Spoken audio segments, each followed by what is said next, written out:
Hello, my dear students. We are going to start the session in just hardly being like 1 or 2 minutes. ठीक है, 2 minute के अंदर session start करते हैं. We just waiting for things to go live. We'll be starting in next 2 minutes. Okay.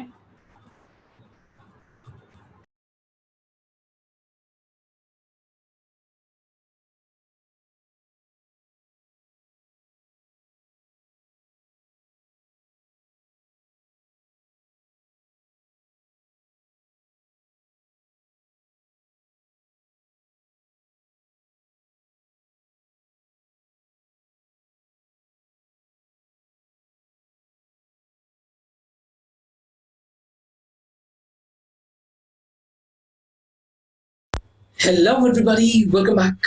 कैसे आप सब लोग? बढ़िया हो? स्टार्ट करें या थोड़ा सा इंतजार करें? अभी रेडी हो रहे हैं, कुछ आ रहे हैं, ऐसा होता है ना. ठीक है, ओके, चलो ठीक है. I mean just wait for some more time. देख लेते हैं. चलो यार, चलते हैं. वी आर कनेक्टेड एवरीवेयर, तो अपन स्टार्ट करते हैं. ठीक है. अच्छा, एक बात बताओ, फ्रैंकली स्पीकिंग, कितनी बार ऐसा हुआ है कि आप लोगों को कभी ना कभी कोई क्वेश्चन ऐसा देखने को मिला है? पड़ोस में अंकल या आंटी रहते होंगे, उन्होंने बोला आप क्या कर रहे हो? आपने बोला मैं सीएस कर रहा हूँ. कहाँ से होती है ये सीएस? क्या करते हैं ये? कितने साल का होता है? सेक्रेटरी का कोर्स कर रहा है. सीएस माने कंप्यूटर साइंस. ऐसी बातें कितने साल की होती है? क्या होता है यार? ये इतनी सारी बातें होती है, क्या करते हैं ये? राइट, ये ऐसे सवाल बार बार लगातार सुनने को मिलते हैं. राइट, बट हमारे पास आंसर ही नहीं है. हमारे को पता ही नहीं. हम सीएस करने तो आ गए यार, बट हमारे को पता ही नहीं हम लोग करते क्या है. चलो मैं तो पास हो गया, बट आपके लिए तो अभी इनिशियल स्टेज है. क्या करते हैं कंप्यूटर सेक्रेटरीज? क्या काम होता है? सर बच्चों को पढ़ाते हैं आपकी तरह? अच्छा. नहीं, हमारा फंक्शंस, ड्यूटीज, ये क्या है? अच्छा, खैर, एनीवेज, एडमिशन लिया होगा तो ये लोगो देखा होगा, the institute of company secretaries of India. Hindi में कहते हैं भारतीय कंपनी सचिव संस्थान. एक यहाँ पर ये चीज लिखी हुई है, statutory body under an act of parliament. Parliament ने अलग से एक्ट एक बनाया हुआ है, जिसके अकॉर्डिंग हमारा सीएस के अंदर जो भी पेपर है, ट्रेनिंग है, इंस्टीट्यूट में कौन डायरेक्टर होगा, कब इलेक्शन होंगे, ये सारी की सारी चीजें चलती हैं. वो एक्ट है कंपनी सेक्रेटरी एक्ट 1980, 1980. ओके, तो मतलब सर मोटा मोटा 40 साल के आसपास हो गए, 40 इयर्स प्लस हो गए हमारे को. हाँ, ठीक है. अब 40 इयर्स के अंदर हमारे पास आप मान के चलो 55,000 के आसपास मेंबर्स होंगे. यानी कि पूरे साल की अगर एवरेज लगाऊं तो पूरे साल में 1000-1200 बंदा कंपनी सेक्रेटरी बनता है बस एक अटेम्प्ट में. सॉरी, हमारे जो पेपर होते हैं that is in June and December. ऐसा होता है, जून में 1200, दिसंबर में 1200, पूरे साल के अंदर 2500 मैक्सिमम, 2500 मैक्सिमम कंपनी सेक्रेटरीज बनते हैं एक साल के अंदर, जहां तक मेरा कुछ कैलकुलेशन कहता है. कभी कभी ज्यादा भी हो सकते हैं, कभी कभी कम भी हो सकते हैं, ऐसा भी हो सकता है. खैर, एनीवेज, हम लोग इस बारे में बात करने नहीं आए आज. तो अब सर, जो कंपनी सेक्रेटरीज हैं ये काम क्या करते हैं, हमारा इंस्टीट्यूट क्या है, इसके बारे में पता होना बहुत जरूरी है. विराट कोहली क्रिकेट खेलता है, बहुत अच्छी बात है, बट उसको बीसीसीआई के बारे में भी पता होना चाहिए. आप क्या करने वाले हैं? खाली क्रिकेट खेलनी है? क्रिकेट खेलना बहुत है यार, रूल्स भी पता होने चाहिए. अगर आप क्रिकेट खेल रहे हो तो आपको पता होना चाहिए ना यार कि इस लाइन के आगे जाके बॉल डालती तो नो बॉल हो जाएगी, है ना. अगर मैं भाग रहा हूं, मुझे टाइम से क्रीज के अंदर पहुंच रहा है, वरना रन आउट हो जाऊंगा. ऐसा है ना. ये रूल्स भी पता होने चाहिए. कहता है सर ऐसे ही सबसे पहले समझो आईसीएसआई के बारे में, उस बॉडी के बारे में जो आपके एग्जामिनेशन कंडक्ट करवाती है, ट्रेनिंग, आपका हर एक चीज यहीं से रेगुलेट होती है. ट्रेनिंग का स्ट्रक्चर, किताबें वगैरह सब कुछ यहीं से आती है. और एक और चीज बता देता हूँ बहुत क्लियरली, अगर आपने जो भी मॉड्यूल आईसीएसआई ने दिया है, अगर आपने उसको पढ़ लिया तो आज ही राइटिंग में दे देता हूं, अगर ये आपने 100% कवर कर लिया तो पेपर आपको आता ही आता होगा. ठीक है. अपार्ट फ्रॉम दैट एक और मिनट लगाता हूं, जैसे कि हमारी क्लासरूम में होता ही है, जहां जहां पर भी एक भी स्कोप बनेगा, एक सिंगल पॉइंट भी बनेगा कि यार यहाँ पर क्वेश्चन आ सकता है, that can be a part of MCQ, मैं अपने आप अंडरलाइन करवा दूंगा. ठीक है.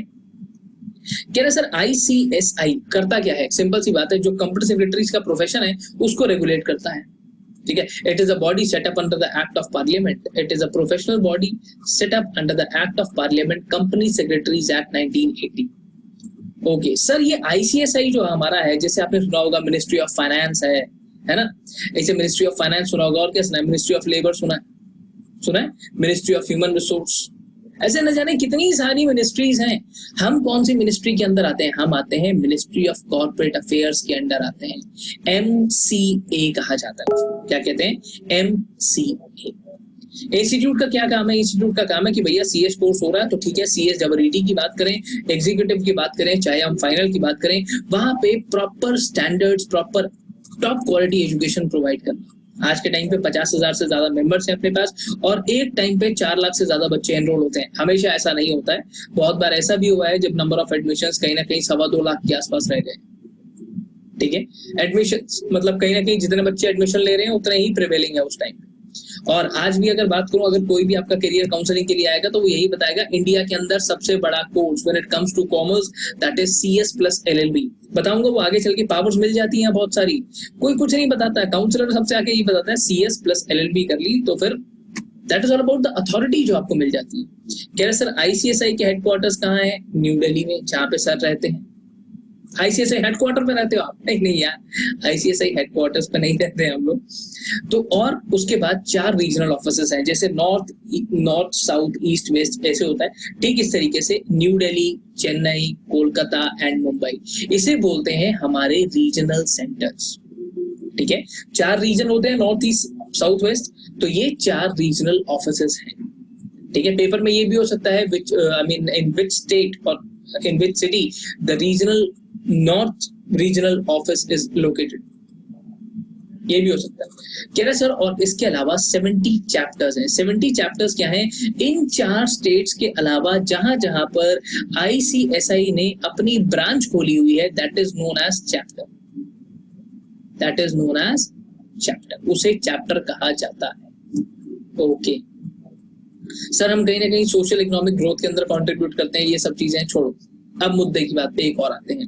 ध्यान से देखना, जहां जहां अंडरलाइन करवा रहा हूं दैट इज वेरी इंपॉर्टेंट, जो इंपॉर्टेंट होगा वही अंडरलाइन करवाऊंगा, उसके अलावा नहीं। यहाँ पर अब 2 बातें आती हैं, एक होता है विजन और एक होता है मिशन। किसी को पता है विजन क्या है और मिशन क्या है? सर विजन माने नजर कमजोर होती है तो चश्मा लगाते हैं। अरे नहीं यार, विजन का मतलब होता है एक ऐसी स्टेटमेंट जो कल की है। जब मैं टुमारो पे, आने वाले टाइम पे फोकस करता हूं तो वो होता है विजन, यानी कि दूर की सोचना, दैट इज विजन। ठीक है, तो हमारा विजन है। मिशन क्या होता है? मिशन का मतलब होता है जो आज पे फोकस करता है। ठीक है, और ये बताता है ऑर्गेनाइजेशन अचीव क्या करना चाहता है। फिर से बता रहा हूं बहुत ही सिंपल तरीके से, ये पेपर में आता है, मॉक टेस्ट में भी देखने को मिलता है। विजन की बारी आती है to be a global leader in promoting good corporate governance. Mission की बात आती है तो टू डेवलप ऐसे प्रोफेशनल को डेवलप कर दूंगा जो गुड कॉर्पोरेट गवर्नेंस को फैसिलिटेट कर देंगे। ओके ठीक है, कॉर्पोरेट गवर्नेंस क्या होती है आगे चल के बात करेंगे, आज बात करने वाला टॉपिक नहीं है, वरना अगर इस पे बात कर दी तो सर कहीं ना कहीं पूरा का पूरा फंडा ही क्लासरूम का कॉर्पोरेट गवर्नेंस पे चला जाएगा। अगर कोई डाउट आ रहा हो तो बता दे रहे, ठीक है, कोई भी डाउट, कहीं भी कोई दिक्कत आ रही हो तो बता सकते हैं। 2 क्वेश्चंस यहाँ पर और लगभग 3-4 क्वेश्चंस यहाँ पर बन सकते हैं। ध्यान रखना, जितना मार्क करवाया है उतना बहुत है। मोटो क्या है सर? सच बोलेंगे और लॉ को सुनेंगे। लॉ ने जो भी कहा है उसको अवॉइड करेंगे माने फॉलो करेंगे। जैसे आप जा रहे हो, आप रेड लाइट आती है तो रेड लाइट पे आप रुक जाते हो, ऐसे ही कंपनी सेक्रेटरी एक्ट, ऐसे ही मिनिस्ट्री कंपनीज एक्ट 2013, ऐसे एक्ट्स गवर्नमेंट ने बनाए हैं जिनको आपको फॉलो करना होता है। ओके ठीक है, इनको फॉलो करना होता है। कह रहे सर थोड़ा सा और आगे चलते हैं, ठीक है। अच्छा, कुछ बच्चों को अगर डाउट हो रहा है कॉर्पोरेट गवर्नेंस की ना एक डेफिनेशन है जो ICSI ने दी है। ये क्या कहता है? कहता है it is the application of best management practices, compliance of law in true letter and spirit and adherence to ethical standards for effective management of distribution and wealth and discharge of social responsibility for sustainable development of all stakeholders। अगर ये definition समझाई तो आज की class में और कुछ नहीं हो पाएगा, इसलिए आज इसको नहीं समझा रहा हूं, जब रेलेवेंट टॉपिक आएगा ये आपको समझा दीजिए, ठीक है, थोड़ा सा भरोसा रख के चल। कह रहा सर अब अगली बात विजन, मिशन, मोटो, ध्यान रखना। अगली बात पे आता है कोर वैल्यूज। सर ये कोर वैल्यूज का क्या मतलब होता है? खासियत क्या है आपकी? ठीक है, और जो आपके मेंबर्स हैं, जो कंपनी सेक्रेटरीज हैं, उनकी कोर वैल्यूज क्या है? भैया आप कैसे अलग हो? आप एक कंपनी सेक्रेटरी हो, आप अलग कैसे हो बाकी से? सर हम अलग कैसे हैं, मतलब आप, यार सिंपल सी बात है ना, आप हो, आपके जैसे न जाने कितने सारे बच्चे हैं, आप अलग कैसे हो? सर सबसे पहली बात आती है इंटीग्रिटी। ठीक है, एक एक टर्म यहाँ पर एक्सप्लेन है, तो अभी सिर्फ मार्क करेंगे। Integrity, ethics, reliability, ownership and being stakeholder centric. Okay, तो सर अब इसको याद करने का आसान तरीका क्या है? एक बहुत छोटा सा वर्ड है जिसको याद रख लेना, रॉबी। रॉबी, आर माने रिलायबिलिटी, ओ माने ओनरशिप, बी माने बीइंग स्टेक होल्डर सेंट्रिक, ई माने एथिक्स और आई माने इंटीग्रिटी। ये क्वालिटीज हैं, ये वो कोर वैल्यूज हैं, ये वो बिलीव्स हैं जो हर एक बंदे के अंदर, इंडिविजुअल हो चाहे ग्रुप हो चाहे कम्युनिटी हो, उनके पर्सनल बिहेवियर के अंदर दिखेंगी when they belong to ICSI. ICSI ने क्लियरली ये बताया ओके कि सर ये हमारी वैल्यूज हैं, हमारी ये हमारी वैल्यूज हैं, हम इनका पूरा ध्यान रखते हैं। ठीक है सर, गुड कॉर्पोरेट गवर्नेंस को तो बाद में बताऊंगा, पर सबसे पहले ये बताओ, ये इंटीग्रिटी नाम का वर्ड क्या होता है? What is integrity? कह रहा है इंटीग्रिटी का वर्ड मतलब होता है, एक लेटिन वर्ड है इंटीगर। इंटीगर का मतलब होता है होल और कंप्लीट, यानी कि पूरा का पूरा कंप्लीट, विच मीन्स होल और कंप्लीट। अब जैसे खाना खा लिया पेट भर के, हाँ तो इंटीग्रिटी, इंटीग्रिटी बिल्कुल एकदम मस्त। ठीक है, कह रहे सर अब अच्छा एक और चीज, पेपर में ये मत लिख देना पेट भर के खाना खा लिया तो बस, नहीं। कह रहे सर क्या पेपर के अंदर हमसे ये पूछा जाएगा इंटीगर माने होल और कंप्लीट? नहीं, वो आपसे ये पूछेगा कि इंटीग्रिटी जो है, ठीक है, कि सर इसका एग्जैक्ट, जैसे उसने क्या किया, एक आपको लाइन दे दी, ये पूछा फिर इसका मतलब क्या है? इंटीग्रिटी है, रिलायबिलिटी है, ओनरशिप है, क्या है? कह रहे इंटीग्रिटी का मतलब यहाँ पर है कि personal inner sense of wholeness, जो आपके कैरेक्टर से, आपको करेज से, कहीं ना कहीं कंसिस्टेंसी से आती। ओके सर नहीं समझा, कोई बात नहीं यार, जब तक नहीं समझोगे तब तक समझाएंगे। ऐसा होता है कि आपके साथ पेपर में, कि जैसे मैंने आपको बताया कि एक बुक है, इस बुक को पढ़ के चले जाओ बस बहुत है। हाँ सर ऐसा होता है, ऐसा होता है। आपने वो पूरी की पूरी बुक कंप्लीट कर दी, दैट मीन्स अब आपको एक कॉन्फिडेंस आ जाएगा। अब आपको एक कॉन्फिडेंस आ जाएगा कि मैं सब पढ़ के आया हूं, पेपर में मेरा कोई कुछ नहीं बिगाड़ सकता, मैंने सब कुछ पढ़ लिया है। कह रहा ओके, कह रहा तो क्या होगा सर, आपको एक अंदर से ही एक कॉन्फिडेंस आएगा जब आपने सब कुछ पढ़ लिया है, एक होलनेस वाली फीलिंग आपके माइंड में आएगी। ठीक है, वो कैसे भी हो सकती है, वो आप कंसिस्टेंट काम कर रहे हो उससे भी आ सकती है, करेज से। कुछ का कैरेक्टर ऐसा होता है कि वो बड़े कॉन्फिडेंट साउंड करते हैं हर जगह पे। कह रहे सर इंटीग्रिटी का मतलब होता है अ sense of wholeness and strength.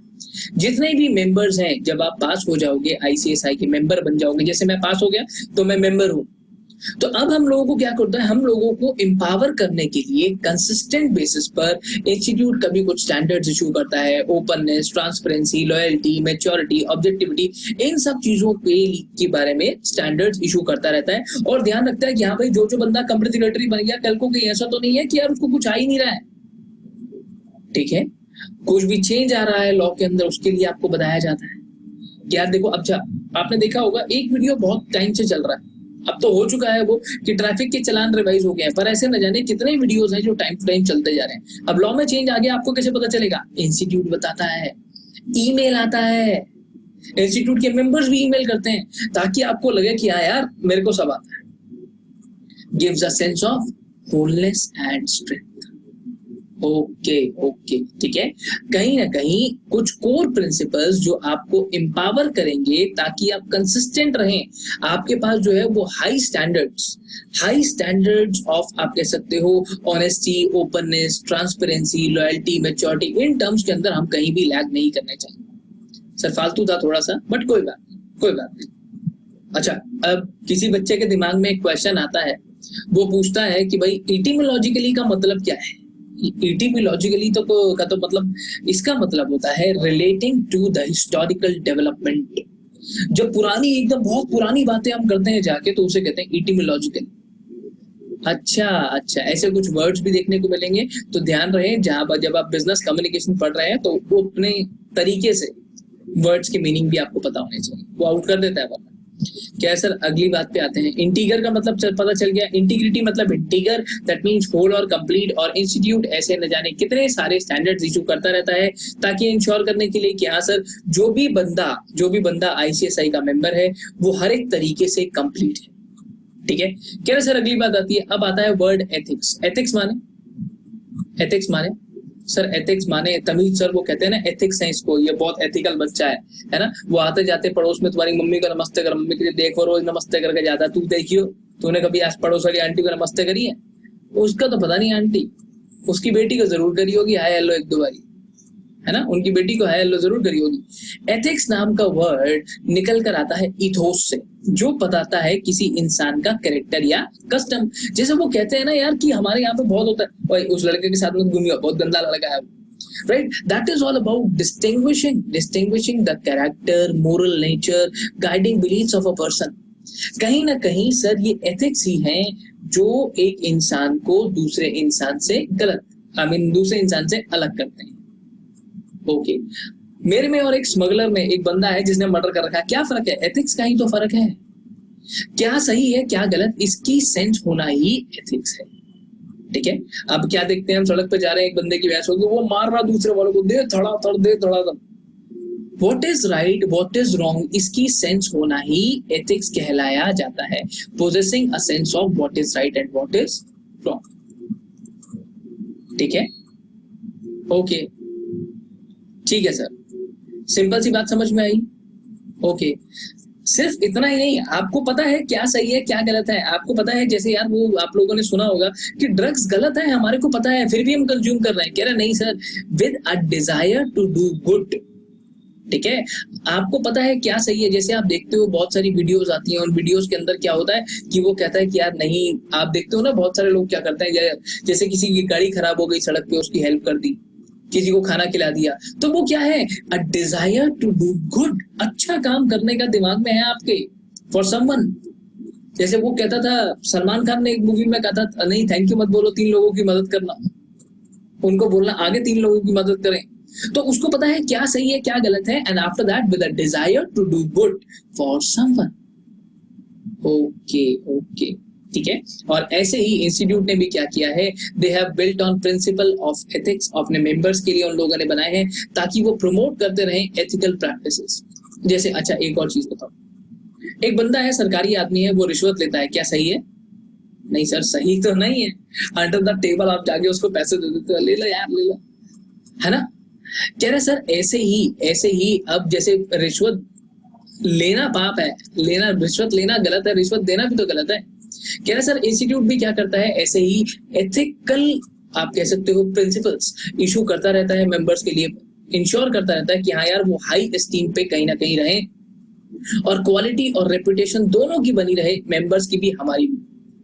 आपको पता होना चाहिए, आपकी कंपनी के अंदर कहीं ना कहीं आप एक मीटिंग के अंदर बैठे हो, ठीक है, आप एक मीटिंग के अंदर बैठे हो, आपके साथ में आता है फॉरेन क्लाइंट, आप उसके साथ में बैठ रहे हो, ऐसे नाक में उंगलियां मार रहे हो गंदे तरीके से, ऐसे कर रहे हो उसके मुंह पे। कह रहे सर ये एथिक्स नहीं है।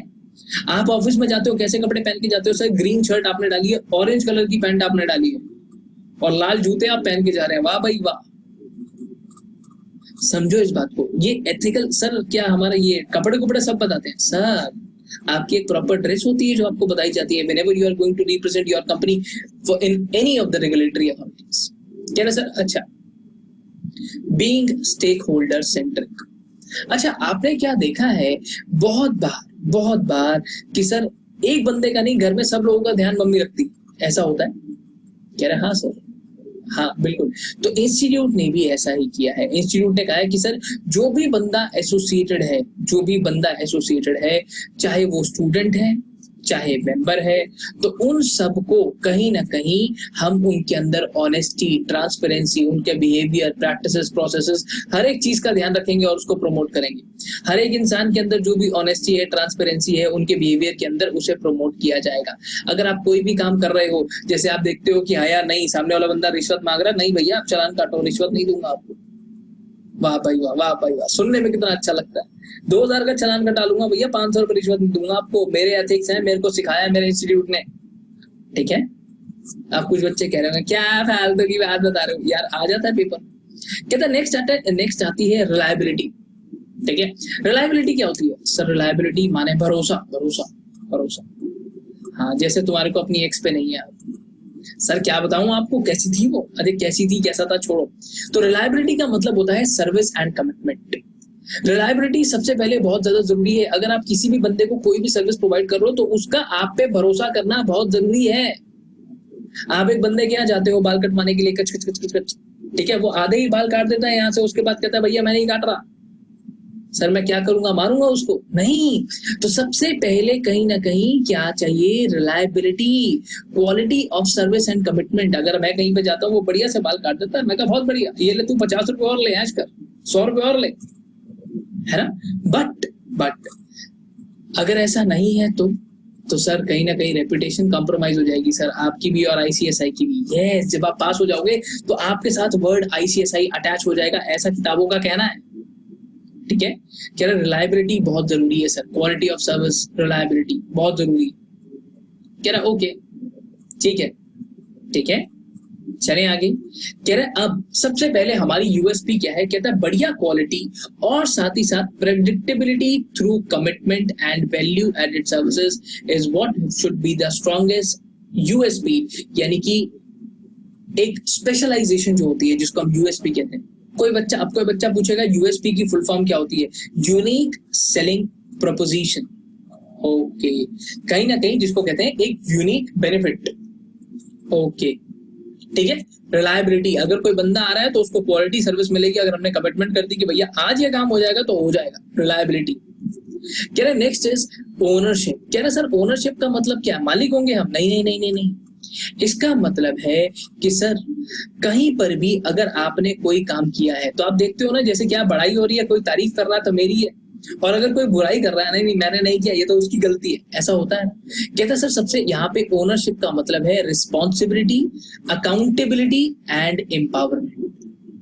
ओनरशिप का मतलब है विलिंगनेस। अगर कोई बुराई भी कर रहा है आपकी, वो कह रहा है कि नहीं आपने काम सही नहीं किया, इसमें ये गड़बड़ है, इसमें वो गड़बड़ है, तो उन्हीं चीजों को एक्सेप्ट करना।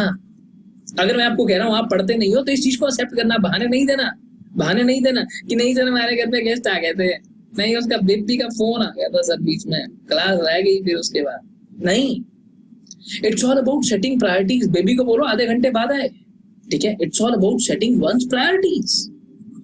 क्या आपके लिए राइटफुल ऑब्लिगेशन है इस टाइम पे, उसको पहले रखना ना यार।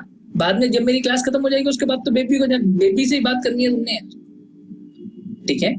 तो अब सबसे पहले यहाँ पर ओनरशिप का मतलब है जो भी अगर आपका कहीं पर क्रिटिसिज्म है, कोई डेफिशिएंसी है, उसको एक्सेप्ट करना और हमेशा से वो करना जो कहीं ना कहीं आपके स्टेक होल्डर्स के लिए सही है, जो पब्लिक के लिए सही है। आपको अपनी, जैसे क्या होता है, अगर एक बंदा किसी गवर्नमेंट जॉब पे बैठा हुआ है, अगर वो रिश्वत लेता है तो क्या वो पब्लिक एट लार्ज के लिए सही है? नहीं सर, पब्लिक एट लार्ज के लिए तो वो सही नहीं है।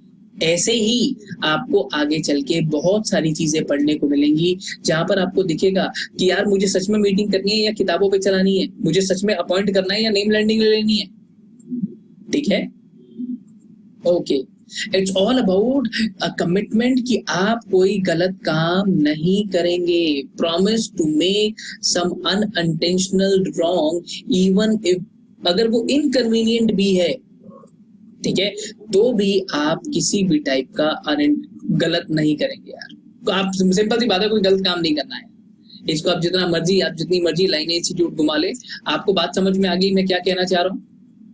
जो सही है और जो गलत है ये आपको पता होना चाहिए, वो है एथिक्स, और सही काम करना उसे कहते हैं ओनरशिप। ओके, ठीक है, चलें आगे। कह रहा ठीक है, अब अगली बात, बीइंग स्टेक होल्डर सेंट्रिक, ये हमने बात कर ली है क्या पहले? हाँ ये कर ली है, but this has been repeated again, I don't know why. कह रहे कोई बात नहीं सर। कह रहे सबसे पहले आपके लिए, अब कंपनी के लिए क्या मैटर करता है? कहता है सर मेरे लिए स्टेक होल्डर सबसे ज्यादा मैटर करता है। स्टेक होल्डर नाम का बंदा क्या है? वो हर एक इंसान जो कंपनी से जुड़ा हुआ है किसी भी तरीके से, चाहे क्रेडिटर है, चाहे सप्लायर है, चाहे डेटर है, चाहे शेयर होल्डर है, डिबेंचर होल्डर है, सरकार है, कह रहे कुछ भी है। कह रहा सर स्टेक होल्डर की हमारे लिए सबसे ज्यादा वैल्यू है। अगर स्टेक होल्डर हमारे साथ है तो हम गोल्स अचीव कर सकते हैं। अगर मेरा क्रेडिटर मुझे अच्छी क्वालिटी की गुड्स दे रहा है तो मैं अच्छी क्वालिटी ही आगे डिलीवर कर सकता हूं। हाँ हाँ हाँ, ठीक है। कह रहे सर और अगली बात, अगर मेरा जो सप्लायर है वही मुझे घटिया क्वालिटी का माल दे रहा है, मैं कैसे अच्छी क्वालिटी डिलीवर कर पाऊंगा? ठीक है, जिन लोगों से मैंने पैसा लेना है वो भी बहुत बड़ा रोल प्ले करते हैं, अगर वो मुझे टाइम पे पैसा नहीं देंगे तो मैं आगे पेमेंट कैसे करूंगा? हो सकता है डिफॉल्टिंग का केस हो जाए मेरे पे। ठीक है, स्टेक होल्डर कंसल्टेशन कहीं ना कहीं आपको बहुत हेल्प करती है। आपको कॉन्स्टेंटली स्टेक होल्डर्स को कंसल्ट करते रहना चाहिए, चाहे शेयर होल्डर ही क्यों ना हो, उसने पैसे लगा रखे हैं मेरी कंपनी में, कहीं नाराज तो नहीं है? अगर कोई नाराज होगा तो क्या होगा सर? वो 10 जगह बोलेगा कि एकदम बेकार आदमी, एकदम बेकार आदमी। आप एक दुकान पर जाते हो खाना खाने के लिए, आप क्या देखते हो वहां पे? आप देखते हो कि यार खाना पसंद नहीं आया, आप 10 लोगों को बताओगे कि वहां पे मत जाना, अरे मैं गया था बहुत मिर्ची है उसमें, बहुत स्पाइसी बनाता है। ऐसा होता है। ऐसे ही आपको कंपनी के अंदर स्टेक होल्डर कंसल्टेशन करते रहना है, सो दैट आप अपने गोल्स को अचीव कर पाओ। ओके, ठीक है। कह रहा सर कैसा कोलैबोरेशन होना चाहिए stakeholder? Stakeholder focused approach in having a trustworthy and collaborative relationship with them. इसको भी मार्क करने की जरूरत नहीं है, सिर्फ ऊपर वाली एक लाइन को मार्क कर लेंगे तो भी बहुत है, that is more than sufficient. Okay, चलो अब चलते हैं आगे। अगली बात बताओ, नहीं यार, नहीं, ठीक है।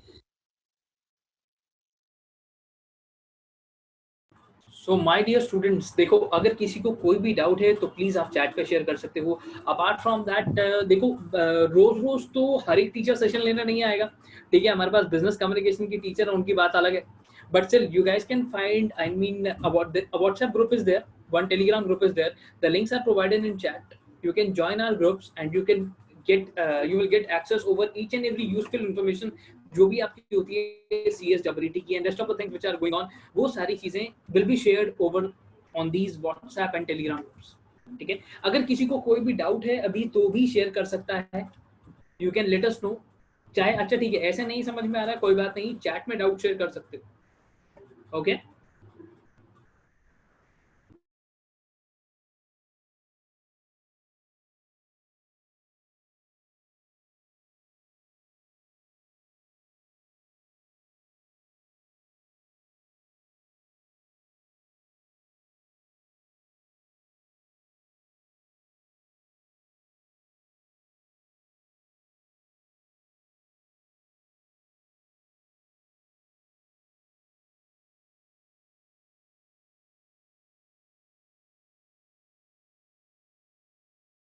अपना टाइम हो गया यार, अपना टाइम हो गया, ठीक है।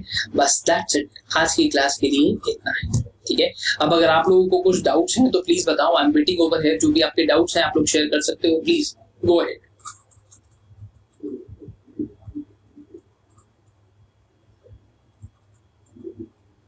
कोई डाउट नहीं, बस that's it we are done for the day. आज के लिए इतना ही, अब मिलेंगे अगली क्लास, ठीक है। चलो bye, take care of yourself, will see you in next class, bye.